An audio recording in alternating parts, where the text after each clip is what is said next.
안녕하세요. 사연 읽어주는 남녀입니다. 오늘도 와주셔서 감사드리며 오늘의 사연 시작하겠습니다. 5살 때 있었던 일이에요. 지금도 몸이 피곤하거나 마음이 복잡할 때면 그날의 일이 꿈에 나타납니다. 50년도 넘은 일인데 아직도 그 순간의 냄새까지 생생하게 기억나요. 아마 돌아가신 엄마는 몰랐을 거예요. 제가 그 끔찍한 기억을 이후 10여 년에 걸친 지옥 같은 삶을 다 기억하고 있다는 걸요. 엄마는 옛날 분이라 아이들의 마음속 상처에는 관심이 없으셨습니다.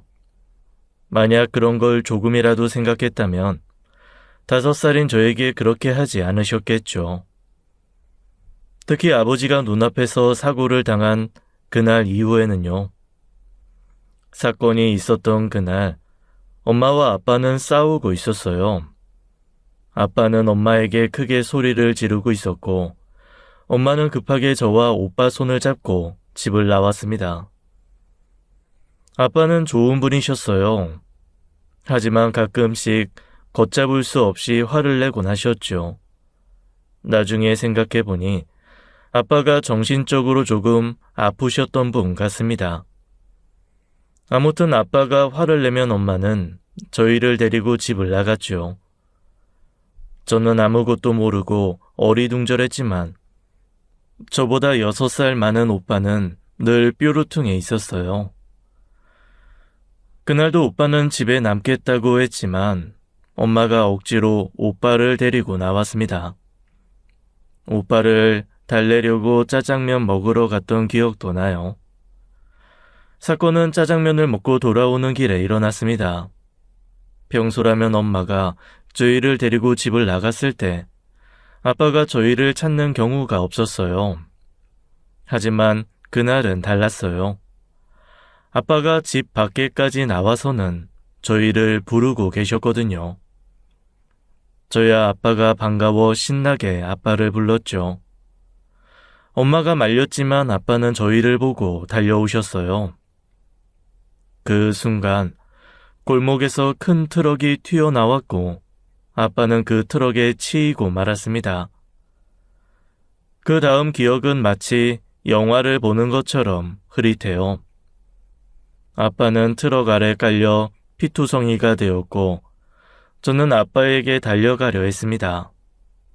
오빠가 저를 붙잡았지만 저는 계속 아빠에게 가려 했지요. 그렇게 저는 5살 때 눈앞에서 아빠를 잃었습니다. 그 충격으로 저는 한동안 말을 하지 않았대요. 그런 저를 보며 오빠는 속상해하며 화를 내기도 했죠. 엄마는 그저 이렇게 말씀하셨습니다. 시간 지나면 된다. 원래 어릴 때 기억은 금방 잊혀져. 괜찮다. 하지만 저는 그 이후로도 오랫동안 괜찮아지지 않았습니다. 게다가 아빠가 돌아가시고 1년도 되지 않아 엄마는 새 아빠라고 하며 어떤 아저씨를 데려왔거든요. 어린 마음에 돌아가신 아빠가 눈도 못 감으실 것 같다는 생각이 들 정도였어요. 엄마와 그 아저씨는 아주 친해 보였어요. 처음에 그 아저씨는 저와 오빠 눈치를 보았습니다. 그래서 엄마와 밖에서 데이트를 하곤 했죠. 하지만 시간이 지나면서 점점 집에 자주 오기 시작하더니 어느 날은 그 아저씨가 짐을 싸들고 아예 우리 집으로 들어왔습니다. 제가 딱 7살 생일을 하루 앞둔 날이었어요. 그때 아저씨가 말했죠. 내가 네 생일 선물이다. 오늘부터 아빠라고 불러. 그런데 이상하죠. 그 쉬운 아빠라는 단어가 입에서 도저히 안 나왔어요. 머뭇거리자 엄마가 나서서 변명처럼 말했죠. 얘가 워낙 숫기가 없어서 그래. 자기도 얘 어렸을 때부터 봐서 알잖아. 뭐 차츰 익숙해지겠지. 그나저나 우리 참 고생했다. 그치? 그때는 그 대화가 무슨 뜻인지 전혀 몰랐어요. 다만 아빠를 잃고 말까지 잃은 저에게 그들의 대화는 마치 화살처럼 마음에 박혔죠. 그리고 몇 년이 지나 제가 조금 더 커서야 그 말들이 무슨 뜻이었는지 알게 됐어요. 나중에 알고 보니 저와 나이 차이가 났던 오빠는 그 당시의 상황을 이미 알고 있었더라고요. 어렸을 때 저는 오빠가 왜 그렇게 아저씨에게 대들고 왜 항상 삐딱하게 굴까 궁금했고 때론 오빠를 원망하기도 했습니다. 하지만 그게 다 이유가 있더라고요. 엄마와 그 아저씨는 불륜 관계였던 거예요. 아빠가 무뚝뚝하고 신경쇠약처럼 가끔씩 화를 내니까 엄마는 그런 아빠에게 점점 지쳐갔고 결국 다른 사람에게 마음이 끌렸던 거죠. 달콤한 말로 엄마를 사로잡은 다정한 남자에게 빠졌던 겁니다. 결국 아빠에게 그 사실이 들켰고 그날 큰 부부싸움 끝에 아빠가 돌아가신 거였어요. 저는 그때까지 혼자서만 고민하며 일기장에 속마음을 쓰고 있었는데 오빠가 그걸 보고 있었던 것 같아요. 제가 중학교 1학년 때 오빠가 갑자기 저를 놀이터로 데려가서는 모든 걸 털어놓았어요. 아빠는 엄마한테 우리 둘은 두고 나가라고 했어. 넌 엄마 자격도 없다고 싸우셨던 거야. 엄마는 자식은 못 준다 이러고 우리 둘 잡고 나온 거고. 우리 생각해서 엄마는 아저씨 정리하고 아빠한테 사과할 생각이 있었다고는 하더라. 그런데 뭐 아빠는 돌아가시고 결국 저 아저씨랑 살잖아. 내가 볼 때는 돌피하려다가 똥 만난 것 같긴 하지만. 오빠의 씁쓸한 마지막 말에는 이유가 있었습니다. 아저씨는 겉으로는 한없이 다정하고 부드러워 보였지만 알 수 없는 무언가가 건드려지면 걷잡을 수 없이 폭력적으로 변했습니다. 물건을 마구 집어던지고 때로는 위험한 물건까지 휘둘렀지요.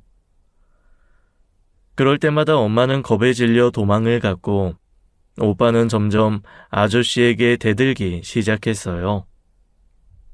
고등학교 3학년이 된 오빠는 덩치도 그 아저씨보다 훨씬 커졌고 힘도 세졌습니다. 더 이상 당하지 않겠다는 의지도 있었죠. 그러니 아저씨와 오빠 사이가 좋아질 리가 없었어요. 계속 부딪히고 반항하고 아저씨는 분해서 부들거리기를 1년. 결국 오빠 나이 20살 때 큰 사건이 터졌습니다. 사실 그 싸움은 오해에서 비롯된 부분도 있었어요. 제가 엄마에게 심하게 반항을 하며 문을 걸어 잠갔는데 아저씨가 밖으로 나와서 대화하라고 엄마에게 그렇게 하면 안 된다고 하던 중이었죠. 제가 아무 반응도 없으니 화가 난 아저씨가 제 방문을 따려고 했고 그때 오빠가 집에 들어왔어요. 오빠는 계부가 제 방문을 따고 있는 걸 보고 선을 넘었다고 생각했겠죠. 그 일로 두 사람은 격하게 싸우기 시작했고 결국 경찰까지 부르게 됐습니다. 그런데 그 상황에서 엄마가 오빠가 아닌 아저씨 편을 들은 거예요. 그날 오빠는 짐을 싸들고 집을 나가면서 마지막으로 한마디를 남겼습니다. 죽든 살든 마음대로 해. 이놈의 집구석 다시는 안 돌아와. 처음엔 며칠 반항하다 돌아올 줄 알았어요. 하지만 오빠는 진심이었고 그 뒤로 정말 칼같이 인연을 끊었습니다. 아저씨는 그때부터 오빠 욕을 입에 달고 살았고 엄마도 그걸 참지 못하고 아저씨와 자주 싸우게 됐지요. 결국 오빠가 집을 나가고 1년 뒤 엄마는 그 아저씨와 헤어졌습니다. 엄마는 오빠를 찾으려고 백방으로 수소문했지만 찾을 수 없었어요. 오빠는 마치 땅속으로 사라진 것처럼 흔적도 남기지 않았습니다. 친한 친구들도 오히려 엄마와 저에게 오빠 찾으면 꼭 연락달라고, 친구들과도 완전 연 끊었다고 걱정을 했죠. 다행히 저는 좋은 남자를 만나 결혼하게 됐어요. 저를 아끼고 이해해주고 평범하고 속 깊은 사람과요. 결혼식 날 엄마는 저에게 이렇게 말씀하셨습니다. 네 오빠가 있었으면 아마 자기 일보다 더 기뻤을 거다. 아휴, 죽었는지 살았는지만 알면 내 앞에 얼굴 안 보여줘도 되는데 정말 생사만이라도 알고 싶다. 엄마의 말 속에는 오빠를 향한 깊은 그리움과 후회가 담겨 있었습니다. 그 순간 저도 마음이 무거워졌어요. 오빠가 어디선가 잘 지내고 있기를 바랄 뿐이었죠. 사실 그때까지만 해도 저는 모든 일이 엄마 탓이라고 생각했습니다. 엄마가 다른 남자와 살림만 차리지 않았더라면 이런 일은 일어나지 않았을 테니까요. 그래서 오빠를 그리워하는 엄마의 마음도 어느 정도는 거짓이라고 생각했어요. 그런데 제가 직접 아이를 낳고 키워보니 엄마의 그 마음이 전부 거짓은 아니었다는 걸 알게 됐습니다. 부모로서 자식을 향한 그리움과 미안함은 쉽게 사라지지 않는다는 걸 깨달았죠. 엄마도 그런 마음이었겠구나 싶더라고요. 결혼 이후 저도 오빠를 찾으려고 백방으로 노력을 했어요. 주기적으로 사람을 써서 찾아보았지만 돈만 날리고 소용없었죠. 자기 몸을 잘 돌보지 않았던 엄마는 제가 40을 넘긴 이후부터 시름시름 아프기 시작하셨어요. 그런데 할머니들이 그렇잖아요. 골골 80이라고 시름시름 아픈 사람이 더 오래 산다고요. 엄마가 딱 그랬어요. 60이 조금 넘었을 때부터 여기저기 안 아픈 데가 없었지만 큰 병 없이 계속 편찮으셨죠. 그렇게 자잘하게 아프면서도 70, 80을 넘기셨어요. 남편도 제 아들도 외할머니가 100살까지 사실 거라고 농담처럼 말했지만 인생은 참 알 수 없는 것 같아요. 어느 겨울 가벼운 감기인 줄 알았던 게 갑자기 폐렴으로 이어졌고 얼마 지나지 않아 돌아가셨습니다. 전날까지만 해도 내일 큰 병원 가서 폐 사진 찍어봐야겠다고 하셨는데 그날 밤새 세상을 떠나셨어요. 엄마가 떠난 후 오랜만에 간 엄마 집은 온통 오빠에 대한 그리움으로 가득 차 있었어요. 한편에는 저와 제 아들, 남편의 사진도 있었지만 엄마에게 오빠는 풀리지 않는 숙제 같은 존재였던 것 같아요. 사실 엄마가 돌아가시기 2년 전쯤 이러다 엄마가 정말 눈도 못 감으실 것 같다는 생각에 흥신소에 의뢰한 적이 있었습니다. 그 일로 아들과 저 사이에 갈등이 좀 생겼어요. 아들이 결혼을 생각하던 여자가 있었는데 아마 결혼식이나 신혼집 규모에 대한 요구가 있었던 모양이에요. 돈이 필요한 상황에서 저나 남편에게 기대고 싶었던 것 같아요. 하지만 남편은 그런 부분에서 아주 냉정한 사람입니다. 아들이 들어 누워 시위를 해도 남편은 그 배를 밟고 지나갈 사람이라 아들은 저에게 기대려고 했던 거죠. 그런데 제가 친정 엄마의 한을 풀어주겠다고 흥신소에 돈을 쓴다고 하니 아들이 펄펄 뛰었어요. 죽었는지 살았는지도 모를 사람을 찾겠다고 돈을 쓸데없이 쓴다고 난리를 치더라고요. 그 말을 듣고 순간 부화가 좀 났어요. 아니 말이야, 바른 말이지. 제가 제 돈 내 엄마한테 쓰겠다는데 왜 지가 열을 내요?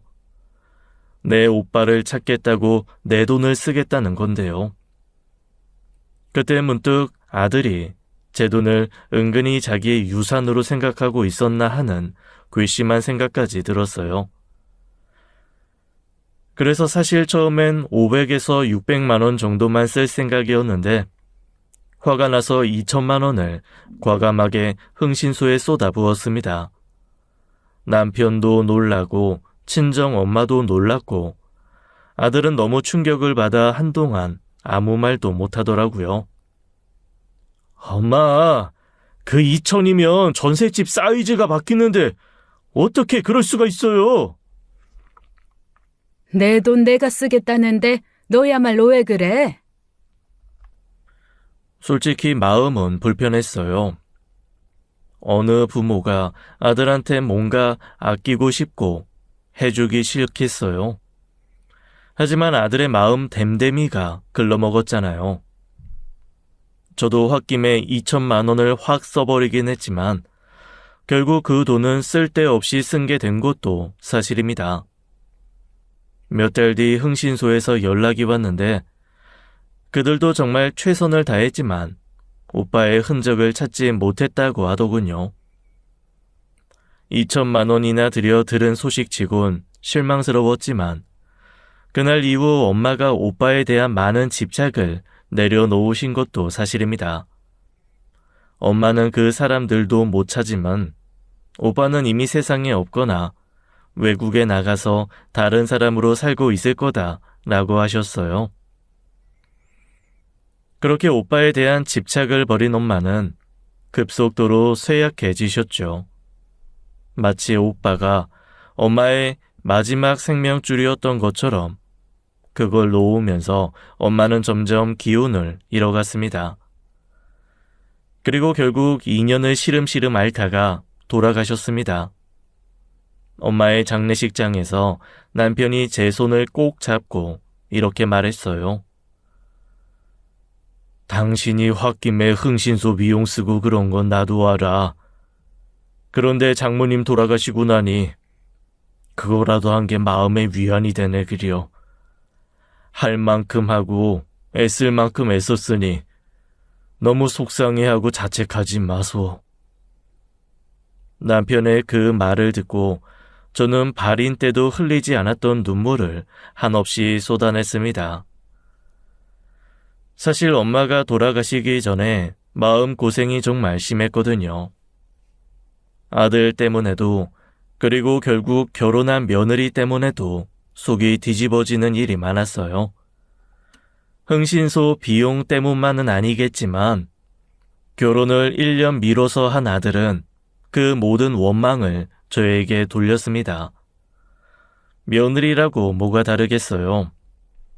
제 속으로 낳은 아들도 그러는데 며느리가 효부일 거라는 기대는 정말 어불성설이었죠. 사실 며느리와의 관계는 결혼을 준비할 때부터 좀 대면대면했어요. 보통 상견례 자리에서는 시부모가 마음에 안 들어도 생글생글 웃으며 예의를 지키잖아요. 그게 어떻게 보면 사회생활하는 요령이고 기본 성품이 드러나는 부분 아니겠습니까? 그런데 우리 며느리는 상견례 내내 고개를 외로 끄고 밥알만 새고 있더라고요. 정말 어이가 없었죠. 더 기막힌 건 아들이었습니다. 말끝마다 우리 애기가 마음의 상처를 받아 그렇다며 며느리를 감싸는 거예요. 그 순간 사돈 내외가 안절부절 못하는 모습만 아니었으면 아들 등짝 한 대 쳤을 겁니다. 그날 상견례에서 저는 어느 정도 며느리에 대한 기대를 내려놨어요. 자기 친엄마도 손을 못 대는 상황에서 내가 뭘 할 수 있을까 싶었죠. 나중에 알고 보니 사부인도 그럴 만한 이유가 있더라고요. 나중에 결혼 후 알게 된 사실인데 사부인이 친엄마가 아니었더라고요. 그것도 애들 결혼 초에 일어난 사건이 아니었으면 모를 뻔했어요. 보통 신혼여행을 다녀오면 친정에 먼저 인사 가잖아요. 그때 이것저것 챙겨오곤 하는데 사실 저희는 그런 거 하지 말자고 했습니다. 결혼식도 며느리가 원했던 대로 인당 식대 20만 원짜리로 못하고 10만 원대에서 했다고 내내 뾰로통에 있었으니 이바지 같은 건 기대하지도 않았죠. 줄 것도 없으니 바랄 것도 없다고 생각하고 마음을 놓았어요. 내 아들이 아니라 이제는 며느리의 남편이자 다른 집의 가장이라고 생각하기로 했습니다. 그런데 신혼여행에서 돌아온 아들 부부가 인사도 오지 않는 거예요. 공항에서 전화 한 통 없길래 피곤하겠거니 했지만 하루 이틀이 지나도 연락이 없으니 걱정이 되더라고요. 다녀왔다, 나중에 전화하겠다 정도만 하면 되잖아요. 아들 전화는 꺼져 있고 더 답답한 건 저희 부부가 며느리 전화번호를 모른다는 겁니다. 며느리가 시부모와 전화나 문자 주고받는 게 싫다며 아예 안 알려줬거든요. 어이가 없었지만 본인이 알려주기 싫다면 굳이 물어볼 필요는 없다고 생각했어요. 그렇다고 애들 사는데 자주 참견할 것도 아니고요. 하지만 가족인데 비상 연락망 정도는 있어야 하지 않나 싶기도 했죠. 그래도 일이 커질까봐 그냥 가만히 있었어요. 그렇다 보니 애들이 신혼여행에서 돌아온 건지 무슨 사고라도 난 건지 알 길이 없었어요. 결국 불안한 마음에 사부인에게 전화를 했습니다. 그런데 사부인이 너무 놀라며 말을 더듬더군요. 알고 보니 애들이 신혼여행지에서 크게 싸워서 도착하자마자 각자 표를 끊고 이틀 만에 다시 돌아왔다는 거예요. 며느리는 이혼한다고 난리를 피우며 며칠 동안 친정에 있었고 아들은 신혼집에서 고집을 부리며 버티고 있었다고 하더군요. 사부인도 딸의 고집을 꺾지 못해 손을 놓고 있었다는데 또 자기네들끼리 화해라도 했는지 갑자기 좋아 죽더래요. 아유, 제 속으로 낳은 거 아니라고 오냐오냐만 했더니 아주 제멋대로입니다. 제가 면목이 없습니다. 네? 속으로 낳은 게 아니라뇨? 모르셨어요? 사부인이 몹시 당황하며 어쩔 줄 몰라 하시더니 저에게 만나자고 하더라고요. 솔직히 저는 며느리가 친딸이건 아니건 상관없어요. 이미 결혼을 했고 아들이 그 사실을 알면서도 말을 안 했을 수도 있겠죠. 그런데 사부인이 마치 큰 죄라도 지은 것처럼 안절부절 못하길래 일단 만나기로 했습니다. 그리고 그 만남에서 며느리의 실체, 아니 본래 성격을 알게 되었어요. 사부인이 이야기하기를 며느리가 중학교 3학년 때 친엄마와 사별하고 바깥사돈과 중매로 만나 결혼을 했다고 하더군요. 처음엔 며느리가 안사돈에게 적대적이길래 친엄마와 사이가 아주 좋았나 싶었는데 그것도 아니었다고 합니다. 그냥 성격 자체가 까다롭고 제멋대로였던 거예요. 사부인도 저에게 솔직히 말씀하시더라고요. 제가 정말 많이 가르치고 다듬어서 시집을 보냈어야 하는데 면목이 없습니다. 그래도 결혼하면 좀 달라지려니 막연하게 생각했었는데 그것도 제 불찰입니다. 제가 안 그래도 시댁 어르신들 걱정하시니까 바로 전화드리라고 했는데 아유, 제가 방금 통화를 해보니 둘이 신혼여행을 다시 갔다네요. 네? 신혼여행을 다시 갔다고요? 저는 너무 놀라 입을 떡 벌리고 말았습니다. 알고 보니 신나게 싸우느라 파리까지 가서도 사진 한 장 못 찍은 며느리가 신혼여행 사진은 있어야 한다고 고집을 부렸나 봐요. 그러니 이 멍청한 아들놈이 또 그 말을 들어주겠다고 휴가를 연장하고 똑같은 코스로 파리를 다시 간 겁니다. 호텔 비용만 3일에 200만 원이 넘는 고급 호텔이었는데 그 돈을 날려먹고 또 갔다는 것도 어처구니였고 그걸 저한테 말 한마디 없이 처리한 게 더 기막혔어요. 그제야 왜 아들 전화가 계속 꺼져 있었는지 알겠더라고요. 거짓말할 핑계를 찾느라 정신이 없었겠죠. 속이 뒤집어져서 남편에게 하소연했는데 남편이 뭐라 하는 줄 아세요? 장가 갔으니 신경 끄라는 거예요. 이 사람이 아빠 맞나 싶을 정도로 무심하게 말하는 남편을 보니 확 쥐어받고 싶더라고요. 하지만 제가 뭐라고 말해봐야 소용이 없을 것 같아서 신혼여행 사건은 그냥 묻기로 했어요. 며칠 뒤 아들이 겨우 연락을 하더니 변명 아닌 변명을 늘어놓더라고요. 저는 딱 잘라서 그래서 올 건지 안 올 건지만 말하라고 했죠. 아들은 제가 꼬치꼬치 캐물을 줄 알았다가 쉽게 넘어가니 반색을 하며 이러는 겁니다. 하야마, 안 그래도 할 말 있는데 오늘 저녁에 갈게요. 그렇게 아들 부부는 자기들 편한 날짜에 불쑥 집으로 찾아왔습니다. 결혼한 지 한 달이 다 되어서야 처음으로 본가에 온 거였죠. 솔직히 저는 며느리가 민망한 얼굴이라도 하거나 죄송하다는 말이라도 할 줄 알았어요. 그런데 그것도 제 욕심이었나 보더라고요. 와서는 셀쭉하게 고개만 한번 숙이더니 거실 구석에 가서 툭 앉아버리대요. 아들은 제 눈치만 살살 보면서 어적거리다가 남편이 눈짓을 하니까 그제야 며느리가 와서 말하더라고요. 어머님, 뭐 좀 도와드릴까요? 제가 솜씨가 없어서 방해만 될 것 같기는 한데. 아니다. 가서 쉬어라. 신혼여행을 2번이나 다녀왔으니 얼마나 고되니. 아직 시차도 적응이 안 됐을 텐데 방에 들어가서 좀 자든가.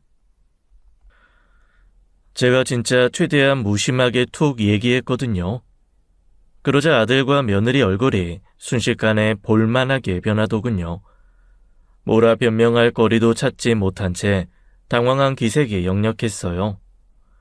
저는 모른 척 부엌 일만 계속했고 남편은 못 들은 척 거실에서 책만 보고 있었습니다. 아들은 마치 똥 싼 강아지처럼 안절부절 못하며 제 옆에 맴돌았고 며느리는 뭐가 그렇게 분했는지 씩씩거리더니 어느 순간 사라졌어요. 밥을 어떻게 먹었는지도 모를 정도로 어색한 분위기였죠. 그 와중에 남편만 유유히 갈비를 뜯고 밥을 2 그릇이나 먹더라고요. 아무 일도 없다는 듯이요. 아들과 며느리는 먹는 둥 마는 둥 하다가 할 말이 있다더니 결국 한마디도 못하고 꽁지 빠지게 집으로 가버렸습니다. 거참, 그걸 못 참고 그렇게 질러야 속이 시원했어? 아니, 내가 무슨 부처님 가운데 토막이야? 자식놈들이 그따위로 했는데 내가 불러다 앉혀놓고 혼을 내기를 했어? 아니면 며느리 머리채라도 잡고 잡돌이라도 했어? 내 입 가지고 내가 알고 있는 사실 더하고 뺀 거 없이 말하는 것도 못해? 아이고, 화내지 마. 정작 화내야 할 곳에는 못 내고 왜 나한테 이래? 뭐라 하는 거 아니야. 잘했어. 치놈들도 뜨끔한 건 있어야지. 남편이 무뚝뚝하게 그 한마디를 하는 걸 들으니 마음이 좀 풀리더라고요. 그래도 이 인간이 내 속을 좀 아는구나 싶었죠. 그날 저녁 아들이 아주 풀이 죽은 목소리로 전화를 걸어왔습니다. 이것저것 주섬주섬 변명을 하면서 어떻게 알았냐고 묻길래 혹시 사부인께 폐가 달까봐 그냥 모르는 척했습니다. 엄마 바보 취급하지 마라 하고 끊어버리려는데 아들이 뜬금없이 엉뚱한 소리를 하는 겁니다. 아이 엄마, 신혼여행 2번 간 게 아니고 사업 아이템 살펴보려고 간 거 저 사람이 동행해 준 거예요. 사업? 갑자기 그건 또 무슨 소리야? 아들 입에서 나온 말은 정말 제정신으로는 듣기 힘들 정도로 짜증나고 어이없는 거였습니다. 아니, 사업을 하겠다고 하더군요. 그것도 저랑 남편이 살고 있는 이 집을 팔아서 사업 자금을 마련하고 자기 집에서 우리랑 같이 살자고요. 며느리가 고개 외로 꼬고 말도 안 섞는 상황에서 어떻게 같이 살겠어요? 저는 쓸데없는 소리 하지 말라며 이 집은 절대 못 건드린다고 버럭 소리를 질렀고 전화를 끊어버렸습니다. 사실 저와 남편은 넉넉하게 살지 않았습니다. 남편은 어머니를 일찍 여의고 일 때문에 전국을 돌아다니는 아버지 대신 고모집에서 자랐어요. 그래서인지 제가 아들을 임신했을 때 남편이 이런 말을 하더라고요. 내가 일을 2개, 3개 해서라도 아이 키우고 당신 먹고 살게 할 테니 집에서 애 키워줘. 나 집에 오면 밥상 내주고 아이 잘 키워주면 나 당신한테 아무것도 안 바랄게. 밥도 반찬 이것저것 해달라는 거 아니야. 그냥 찬밥 물에 말아줘도 좋으니까 나 밥 먹을 때 앞에 앉아만 있어줘. 내가 당신한테 바라는 거 그거 하나야. 남편의 말을 듣고 저도 일하고 싶은 마음을 꾹 눌러가며 전업주부로 살았습니다. 남편은 성실했지만 가난해서 완전히 벗어나지 못했고 제가 조금씩 모아둔 돈은 결국 흥신소 비용으로 써버렸죠. 물론 노후에 대비해 조금은 모아둔 돈은 있지만 집을 팔고 살 정도는 아닙니다. 아들도 그걸 분명히 알 텐데 무슨 생각으로 그러는지 이해할 수가 없었어요. 제가 그렇게 버럭 거절하니까 아들이 무슨 일이 급한지 득달같이 집으로 달려왔습니다. 뭔가 상황이 심상치 않다고 느낀 모양이죠. 엄마, 아니 나 진짜 사업이 너무 하고 싶어. 아니 꼭 해야 해. 그러니까 정말 한 번만 믿고, 응? 사실 아들은 평소에 이렇게 조르는 타입의 아이가 아니었어요. 그리고 엄마의 촉이라는 게 있잖아요. 뭔가 심상치 않게 애가 달아서 졸라대는 모습을 보니 느낌이 이상하더라고요. 마치 극한 상황에 몰린 것처럼 절박해 보였어요. 그게 단순히 사업을 하고 싶다는 이유만은 아닌 것 같았죠. 너, 네 마누라가 사업하래? 가서 사업자금 받아오래? 어? 아이, 그게 아니고, 내가 진짜 사업이 하고 싶어서 그런 건데. 그래서 네가 뭘 할 수 있는데? 인테리어 잘해서 카페 하나 차리면 엄마, 요즘엔 어지간한 중소기업 연봉 한 달에 번대. 핫플레이스 되고 막 그러면. 그래서 새애기가 사장님 마누라 하고 싶대서 하는 거야? 그거 아니라니까. 아니긴요. 아들이 발끈하는 모습이 딱 도둑질하다 걸린 사람처럼 보였어요. 저는 한숨을 푹 쉬며 아들을 돌려보냈지만 그날 이후로 아들과 며느리의 합동 공격이 시작됐습니다. 그동안 전화번호도 알려주지 않던 며느리가 이틀이 멀다 하고 집에 찾아와 알랑방구를 끼는 모습이 어찌나 속보이는지 어이가 없을 정도였죠. 그런데 참 신기한 게 부모 마음이라는 게 자식이 뭘 해도 결국 품게 되더라고요.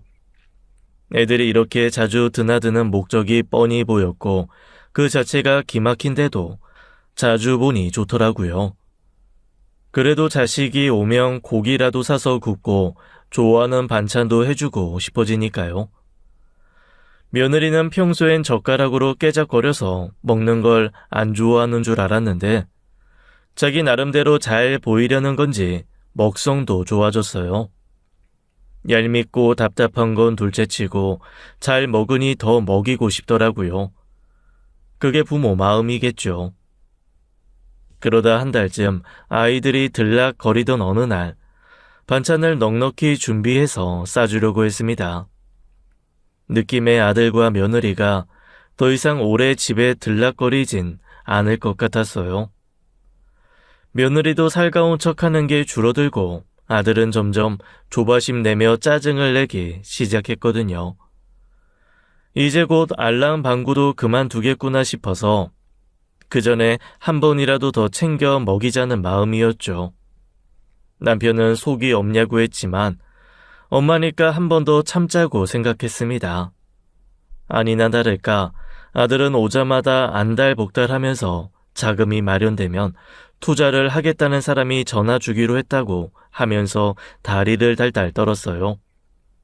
그러면서 전화기에서 한시도 손을 떼지 않고 정신 사나울 정도로 자기가 얼마나 잘 모실 수 있는지 입에 침이 마르도록 자랑을 하더라고요.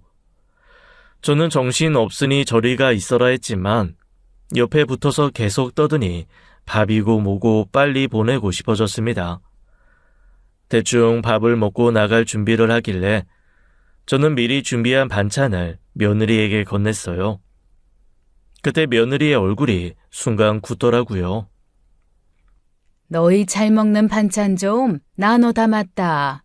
가서 밥 챙겨 먹어. 집에서 밥 잘 안 먹는데. 사업한다며? 돈이 줄줄 새 나갈 텐데 한 푼이라도 아끼려면 집에서 밥 먹어야지. 아니, 어머니도 진짜 놀리세요? 자금이 있어야 사업을 하죠. 진짜. 며느리가 살짝 발끈하는 걸 보고 그때부터는 아무 말도 하지 않았어요. 아들은 정신없이 화장실 다녀온다며 설레발을 치고 저희 부부도 정신이 없었죠. 그렇게 얼레벌레 잘 가라며 보내고 나서 돌아섰는데 현관에 반찬 가방이 그대로 있는 겁니다. 얘네들이 정신없어서 놓고 갔나 싶어 급히 가방을 들고 아래층으로 내려갔습니다. 마침 차가 막 출발하려 하길래 멈춰 세우고 반찬 가방을 건네줬죠. 그런데 며느리가 가방을 받으면서 표정이 영 떨떠름하더라고요. 그제서야 이게 일부러 놓고 간 거구나 하는 짐작이 들었어요. 줘봐야 제대로 먹지도 않을 걸 내가 애써서 쓸데없는 짓을 했구나 싶으니 마음이 아팠지만 어쩌겠어요. 남편도 비슷한 걸 느꼈는지 올라오는 내내 한숨을 푹푹 쉬더군요. 집에 돌아와서 보니 아들이 전화기를 두고 간 걸 발견했어요. 하루 종일 그렇게 손에서 놓지 않고 안절부절 못하더니 결국 정신없이 두고 간 거죠. 전화기가 없으면 얘가 불편하겠다 싶어 남편과 함께 갖다 주기로 했습니다. 며느리 전화번호를 알면 미리 연락이라도 할 텐데 결국 무작정 가기로 했죠. 서둘러 남편 차를 타고 아들 집으로 향했습니다. 다행히 출발한 지 얼마 되지 않아 저희가 따라가서인지 아파트 입구에 다다르니 저 앞에 아들 내외 차가 보이더라고요. 얼른 전화기를 전하려고 다가가려는 순간 정말 충격적인 장면을 목격하고 말았습니다. 차에서 내리며 쾅 문을 닫는 며느리 손에는 제가 준 반찬 가방이 있었어요. 먼저 내려서 올라가려나 싶었는데 며느리는 놀랍게도 제가 준 반찬을 그대로 음식물 쓰레기통에 던져 넣는 겁니다. 통째로 반찬통도 가방도 귀찮다는 듯 확확 던져버리더라고요. 그 모습을 보고 너무 놀라 저는 그 자리에 털썩 주저앉았습니다. 늘 조용하던 남편도 그 순간 크게 소리를 질렀습니다. 너 지금 뭐 하는 짓이야? 정말 처음이었어요. 며느리 얼굴이 하얗게 질리는 모습을 본 게요. 아버님, 그러니까 그게 지금 보신 건 그러니까. 너 진짜 이 정도밖에 안 되는 애였냐? 이딴 짓을 하면서도 나한테 아버님이라는 말이 나와? 아빠. 자기 마누라 뒷공무니를 졸졸 쫓아다니는 못난 아들놈이 어느새 나와 자기 마누라 옆에 서더라고요. 진짜 한 쌍의 바퀴벌레가 따로 없었습니다. 저딴 것을 낳고 내가 미역국을 먹었으니 내가 제일 얼빠진 인간이다 싶더라고요. 넌 이 와중에 그래 음식물이랑 그릇이랑 분리해서 버리는 마지막 양심도 없더라. 아주 싹퉁바가지 없는 짓거리는 야무지게 골고루 한다. 응? 그러니까 먹지도 않는 걸 왜 자꾸 주시냐고요. 이건 어머니도 잘못... 아, 그래? 준 사람이 잘못이야? 그러면 내가 준 돈으로 사업하다 말아먹으면 그 돈 준 나 때문에 사업이 망한 거겠네. 얘, 절대 못 주겠다. 무서워서. 아이, 엄마. 왜 얘기가 그렇게 흘러가는데? 시끄러. 어디 뚫린 입이라고 엄마 소리를 입에 올려? 어이구 진짜 내가 미친 인간이지. 저런 것들 아구창에 쳐놓겠다고 돈 써서 반찬하고. 너 내가 저 그릇 다 사서 새 걸로 준 거거든? 내가 그릇값이랑 재료값이랑 내 수고비까지 싹 다 청구할 테니까 1원 한 푼까지 싹 다 입금해. 여기까지 온 기름값, 우리 인건비는 나한테 입금해. 이것들이 아주 버르장머리가 개판이야. 아들 내외가 아무 말도 못하고 서 있는 모습을 뒤로하고 돌아오는 길에 저는 아들 핸드폰으로 문자를 보냈습니다. 그동안 한 달 넘게 해먹인 밥값, 제 인건비, 그릇값을 다 합쳐서 98만 7,600원을 딱 청구했죠. 아들로서는 어이없었겠지만 혹시라도 이걸 저한테 주지 않으면 집을 안 팔고 사업 자금이 날아갈까봐 무서웠던 모양입니다. 제깍 돈을 보내더라고요. 그런데 보통 저렇게 100원 단위로 돈을 보낼 때는 자기가 잘못한 게 있으면 차라리 100만 원을 보내던가 아니면 1,000원 단위로 딱 끊어 보내지 않나요? 그런데 아들은 정말 딱 98만 7,600원을 정확하게 보내더군요. 그 순간 제 마음에서는 아들과의 끈이 뚝 끊어져 나가는 느낌이 들었습니다. 진심 내가 아들을 잘못 키웠구나 하는 생각이 들면서 갑자기 너무 외로워졌어요. 남편은 솔직히 피부치는 아니잖아요. 내 삶의 피부치라고는 아들 하나뿐인데 그 아이마저 이렇게 돼버리니 나는 진짜 곁에 둘 곳이 없구나 하는 마음에 무너져 내렸습니다. 자기네들도 뭔가 잘못한 건 알았는지 한동안은 연락도 없고 똥줄 탄 아들만 가끔 전화해서 안달을 부렸어요. 저는 그런 전화를 그냥 무시하며 지내고 있었죠. 그러던 어느 날 모르는 번호로 전화가 왔습니다. 처음에는 요즘 스팸 전화가 많으니 그저 그런 전화겠거니 하고 무시했어요. 그런데 몇 번을 무시한 후에 온 문자를 보고 저는 너무 놀라서 신발도 제대로 신지 못하고 뛰쳐나갔습니다. 놀란 제 앞에 그동안 눈에 선하던 한 사람이 울먹이며 서 있었습니다. 미친 사람처럼 뛰쳐나간 저를 따라 나온 남편이 저한테 계속 무슨 일이냐고 물었고 제 앞에 서 있는 사람과 저를 번갈아 보며 의심의 눈초리를 거두지 않았습니다. 하지만 저는 아무것도 신경 쓸 수 없었어요. 그 사람에게 팔을 뻗었고 그 순간 저도 모르게 오열이 터져 나왔습니다. 오빠! 오빠! 어디 갔다가 이제 온 거야? 오빠! 오빠! 미안하다. 오빠가 미안해. 너무 늦게 왔어. 오빠가 잘못했다. 아유, 오빠라니? 오빠라니? 여보, 우리 오빠야. 어렸을 때 집 떠난 우리 오빠. 아이고, 오빠. 엄마가 오빠를 얼마나 기다렸는데. 이 야속한 인간아. 지금까지 어디서 뭐하고 산 거야? 왜 살아있으면서 한 번도 연락도 않고 대체 어디 숨어 있었길래 찾을 수도 없고. 미안하다. 하루하루 그냥 죽어라 살다 보니 그렇게 됐어. 오빠가 잘못했다. 지금이라도 오빠가 지금부터라도 잘할게.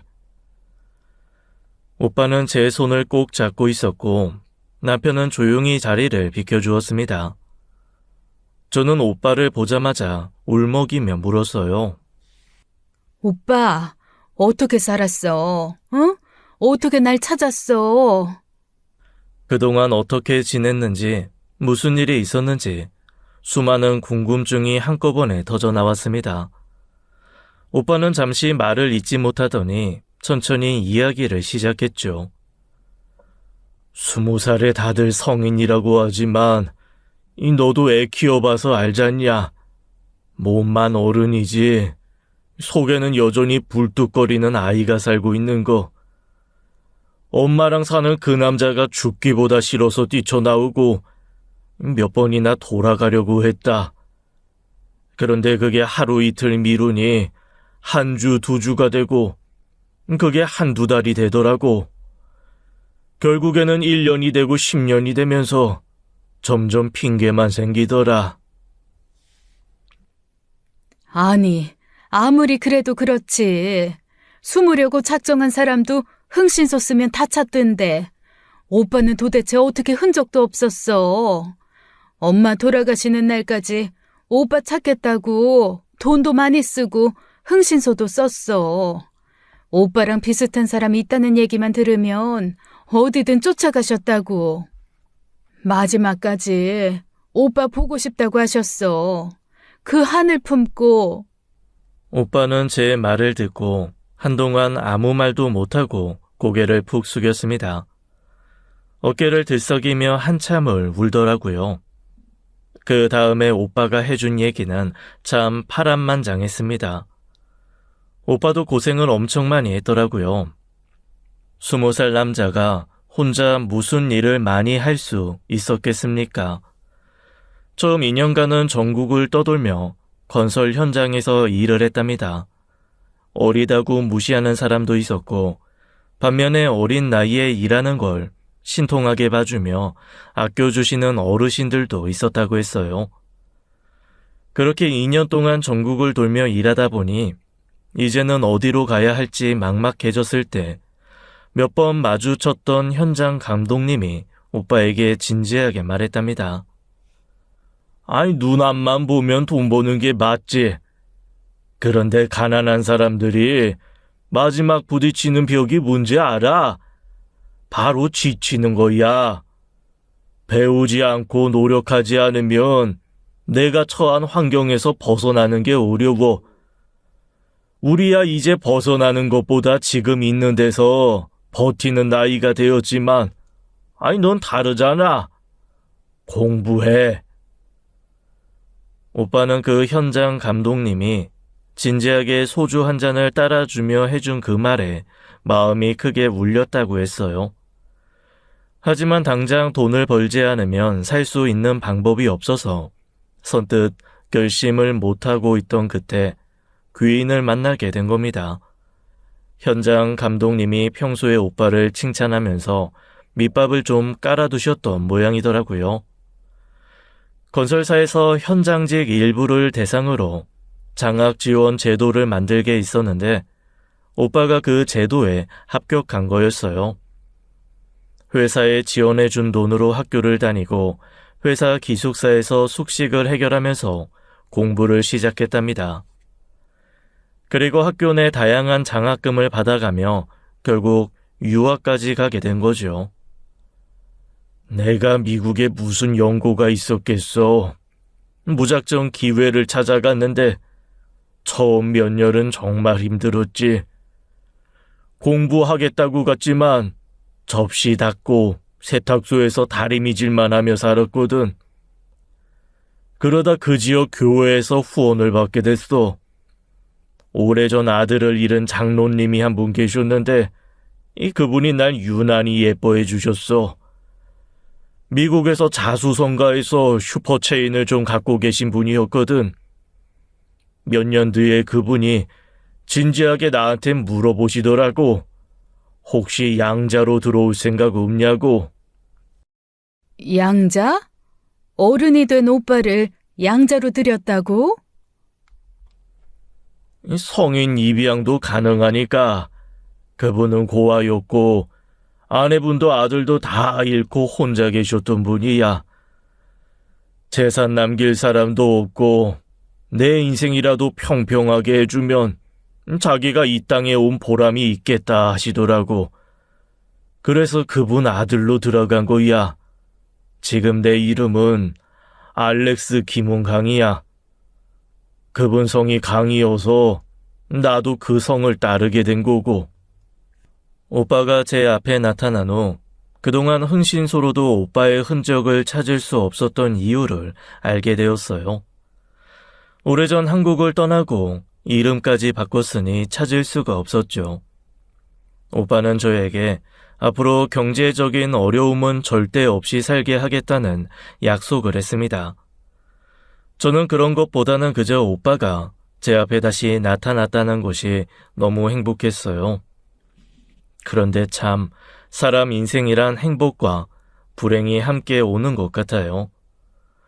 오빠를 만난 후 하루하루가 구름 위를 걷는 것 같았는데 아들이 자꾸 저를 지하로 끌어내리더군요.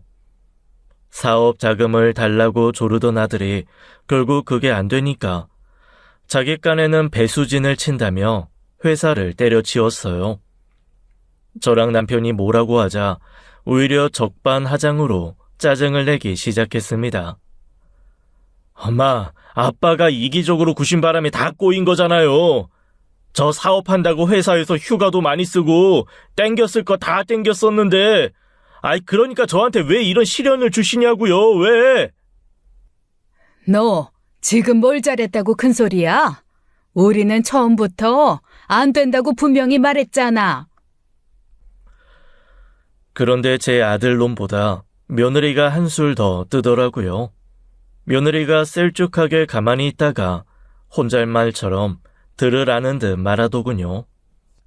아유, 고슴도치도 지 자식은 이쁘다고 하고 자식 이기는 부모 없다는데 참 대단들 하시네. 그 말을 듣는 순간 속에서 또 확 열이 오르더라고요. 하지만 저는 최대한 조근조근하게 말했어요. 넌 좀 빠져줄래? 제가 왜요? 아니, 그깟 반찬 때문에 아직도 꽁에 계신 거예요? 어른이 좀 이해도 하고, 그러는 너는 어른 아니고? 속 좁은 시부모 이해도 좀 하고, 아들 가르치려는 부모 마음도 좀 이해하고 그럴 수 없니? 어머니, 지금 그게 중요한 게, 너는 왜 항상 나랑 중요한 게 다를까? 그래서 너랑 나랑 사는 인생이 다른가 보다. 그치? 난 이게 중요하니까 참견하지 말래? 아, 진짜. 그리고 내 앞에서 그렇게 어이없다는 듯 한숨 쉬지 마. 재수없어. 그 한숨에 복 다 날아가서 네 남편이 팍복하게 되는 거야. 어른인 네가 이해해라. 내가 요즘에 늙어서 그런지 말이 걸러지지를 않네. 며느리가 제 말을 듣고 얼굴이 하얗게 변했다가 뻘겋게 달아오르는 모습이 아주 난리였습니다. 하지만 저는 신경 쓰지 않고 제 할 일만 했어요. 이후로도 며느리는 대놓고 말하지는 않지만 혼잣말처럼 불만을 툭툭 내뱉곤 했습니다. 그럴 때마다 저도 지지 않고 맞받아쳤죠. 아들은 아마 자기가 회사를 그만두면 저희 부부가 결국 못 이기는 척 집을 팔아서 사업 자금을 대줄 거라고 생각했나 봐요. 아들이 백수로 놀고 있는데 부모가 어쩌겠어 이런 마음이 있었겠죠. 하지만 저도 남편도 그런 식으로 넘어갈 사람들이 아니었습니다. 결국 소리 없는 전쟁이 계속되면서 저도 점점 지치고 한숨 쉬는 날이 많아졌어요. 그러자 오빠가 저한테 왜 그러냐고 물어봤습니다. 너 무슨 걱정 있어? 돈 걱정은 하지 말랬지. 사람이 해결할 수 있는 걱정 중에 제일 만만한 게 돈이야. 다들 돈이 제일 큰 걱정이라고 하지만 사실 다른 큰 걱정거리를 맞이한 적이 없어서 그런 거거든. 그러게 오빠. 차라리 돈 걱정이면 해결 방법을 고민이라도 하겠어. 그런데 이건 자식 걱정이라. 왜? 뭔데? 저는 오빠에게 자초지정을 말했습니다. 그런데 참 이게 이상한 게 아무리 오빠라도 자식 욕은 또 하기가 싫더라고요. 그래서 애둘러 대충 말을 했는데 눈치 빠른 오빠는 이미 상황을 다 알아챈 듯 했습니다. 내가 취직 자리 하나 마련해 놓을 테니까 거기서 일하라고 해. 조건 좋은 회사이니 싫어하지는 않을 거야. 그리고 낙하산으로 들어가는 거라 계약직에 비정규직으로밖에 못 들어가지만 노력하면 길은 있을 테니. 오빠의 말에 저는 미안하면서도 정말 고마웠어요. 남편에게도 말했더니 남편도 감사하다며 기뻐하더군요. 그래서 아들을 불러 회사 이름을 말하고 소개받았으니 들어가라고 엄포를 놓았습니다. 처음에는 취직하라는 말에 입이 대빨이나 나오면서 여전히 사업을 하고 싶다고 하던 아들이 회사 이름을 듣더니 갑자기 입을 꾹 다물더군요. 오빠 말대로 요즘 젊은 사람들이 선호하는 회사였나 봅니다. 이참에 마음 잡고 제대로 일해서 그냥 거기서 자리 잡았으면 좋겠다는 바람도 생겼고요. 오빠 덕에 취직한 아들은 처음에는 솔직히 떨떠름한 것 같았습니다. 아무리 요즘 애들 사이에 유명한 회사라고는 하지만 사업할 생각에 바람들어 설렜던 마음이 금세 가라앉지는 않았겠죠. 그런데 그것도 점점 시간이 지나면서 나아지더라고요. 자세하게는 말하지 않았지만 예전에 다니던 회사보다 급여도 1.5배 정도 높아졌다 했습니다. 회사 복지도 좋고 매주 금요일은 또 4시면 퇴근을 시킨다네요. 가족들이랑 시간을 보내는 시간으로 정해져 있다고 하더라고요. 본인이 조금만 노력하면 승진도 할 수 있고 일도 재미있는 모양이었습니다. 그래도 말끝마다 자기는 사업 체질이라며 한 번씩 미련은 부리더라고요. 어차피 자기는 자금 좀 모이고 경력 더 쌓으면 나와서 사업할 거라고 승진도 필요 없다고 뻐기는데 제 눈에는 보였습니다. 평생 성실해 본 적이 없는 놈이 자꾸 스스로한테 핑계대는 게 말이죠. 저놈이 얼른 마음을 잡아야 할 텐데 라는 생각을 했지만 품 안의 자식이라 대놓고 끌고 가지는 못하겠더라고요. 그런데 점점 시간이 지나면서 아들도 변해가기는 했습니다. 하긴 당장 매달 꼬박꼬박 돈 꽂히고 번듯하게 양복 입고 다니면서 명함 돌미면 다들 오호하는 눈치로 보는데 지가 안 바뀌고 배기겠어요. 소위 완장이 생기고 나니 사업에 대한 의지도 서서히 꺾이는 게 보였습니다. 그런데 문제는 그때부터였습니다. 아이, 엄마는 사람이 대체 왜 그래? 뭐? 아니, 너 또 갑자기 무슨 트집을 부리고 싶어서 그래? 아이, 트집이 아니고 엄마는 대체 아들이 잘 되기를 바라는 사람이기는 해? 아닌 밤중에 홍두깨도 아니고 이건 또 무슨 신종 개소리인가 싶었습니다. 제가 멍하게 보고 있자니 아들이 주절주절 말을 하는데 와, 진짜 이놈 정말 사람이 아니구나 싶더라고요. 급작스레 나타난 삼촌 덕에 취직을 한 건 고마운데 좀 더 좋은 조건이 아니라는 것에 불만을 하기 시작한 거였죠. 저한테 좀 더 좋은 자리, 소위 임원이나 관리직에 가까운 자리로 옮기게끔 힘써달라는 거 아니겠어요? 그런데 그런 자리는 상식적으로 청탁으로 되는 게 아니라 본인의 실력으로 치열하게 해야 하는 거잖아요. 혹 그런 자리를 마련할 수 있을 만큼 오빠의 영향력이 있다 하더라도 제가 부탁을 하면 안 되는 거죠.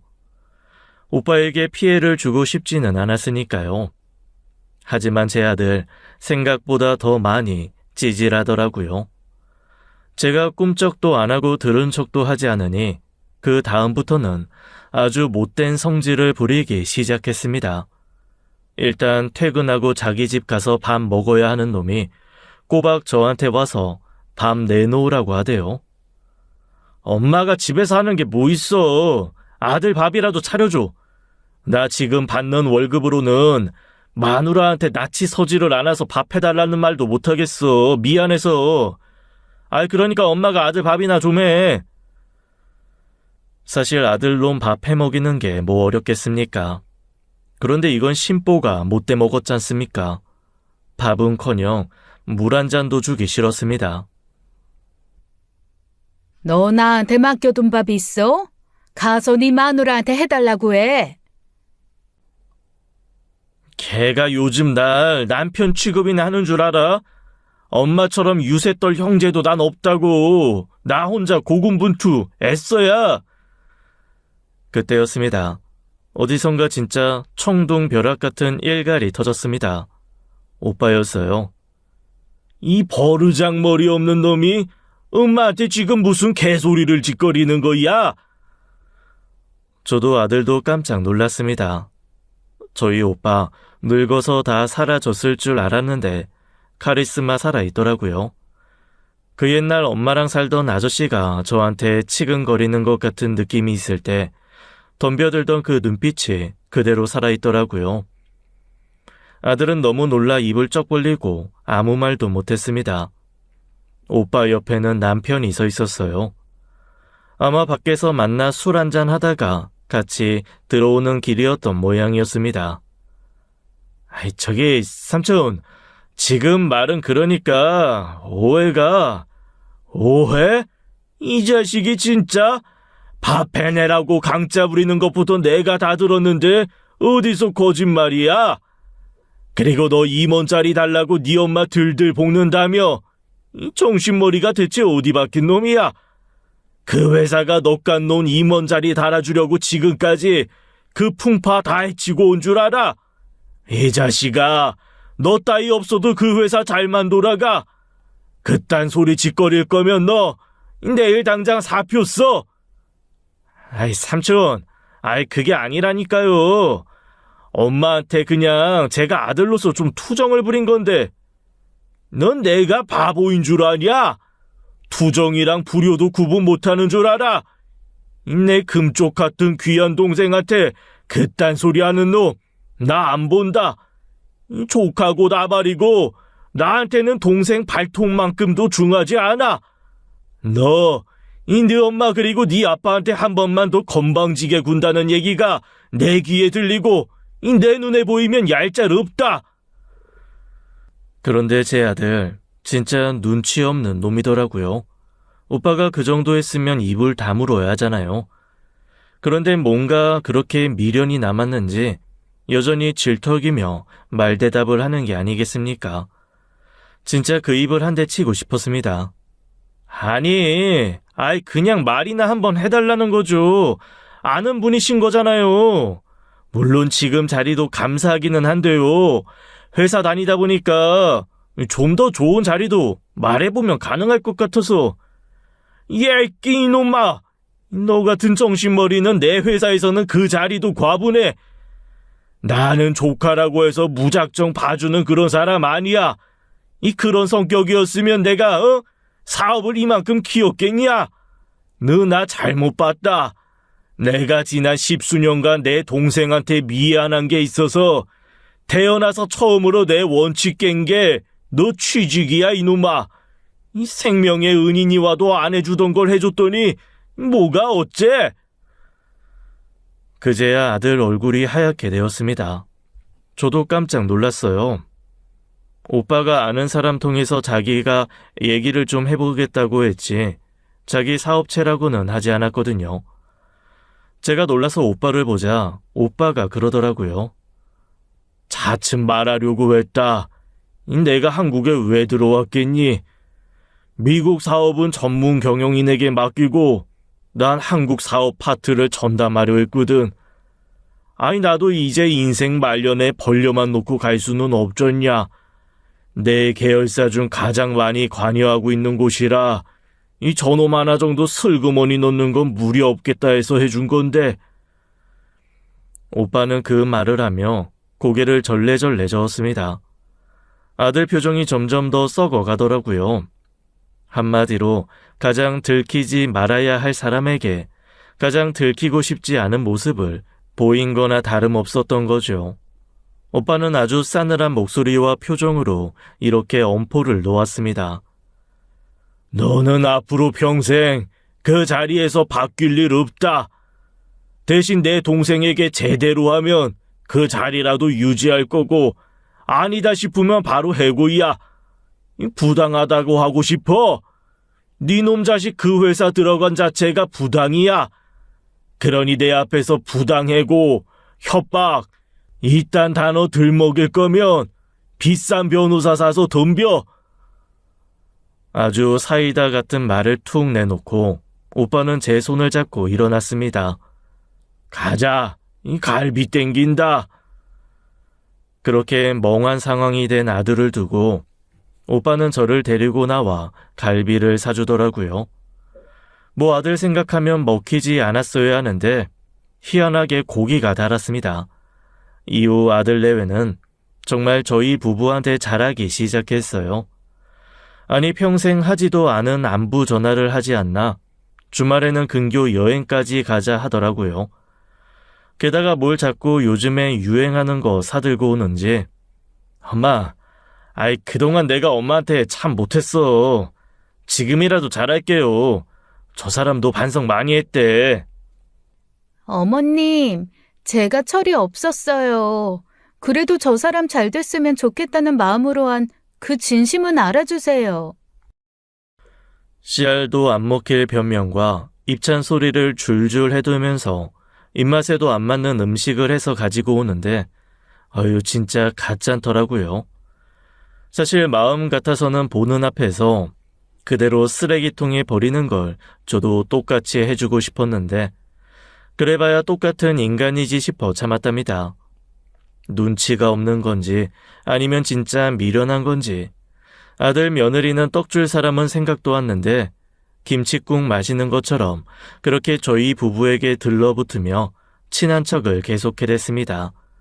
딱 봐도 눈에 뻔한 수법이었지만 저랑 남편은 결심했습니다. 호가 호이라고 아시죠?